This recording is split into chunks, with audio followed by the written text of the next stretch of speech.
پسنی میں حالیہ بارشوں نے کلاچ کے دیہاتوں میں تباہی مچا دی ہے۔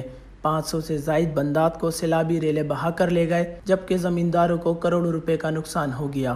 حالیہ بارشوں نے سردشت سے لے کر اندرون کلاچ تک تباہی مچا دی ہے۔ کلاچ کے علاقے گانو، لانٹی دان، کلک داغ، بازواجہ سمیت متعدد علاقوں میں زمینداروں کی کاشت کی گئی فصلیں بھی سیلابی ریلے میں بہہ گئی۔ 500 سے زائد بند ٹوٹنے سے کلاچ کے متعدد علاقے کے راستے بھی سیلاب کی نظر ہو چکے ہیں، جس سے لوگوں کو آمد و رفت میں شدید دشواری کا سامنا ہے اور زمینداروں کو بھی کروڑوں روپے کا نقصان ہوا ہے۔ کلاچ کے مکینوں نے صوبائی حکومت، MP گوادر مولانا ہدایت الرحمان اور MNA حاجی ملک شاہ گورگیج سے اپیل کی ہے کہ وہ کلاچ کے زمینداروں کے نقصانات کا ازالہ کریں اور جن جن علاقوں کے راستے پانی میں بہہ گئے ہیں ان کی دوبارہ مرمت کی جائے اور انہیں سفر کے قابل بنایا جائے، اور جن علاقوں میں مکانات گرے ہیں ان کا سروے کیا جائے اور لوگوں کو گھروں کی تعمیر کے لیے مالی مدد کی جائے۔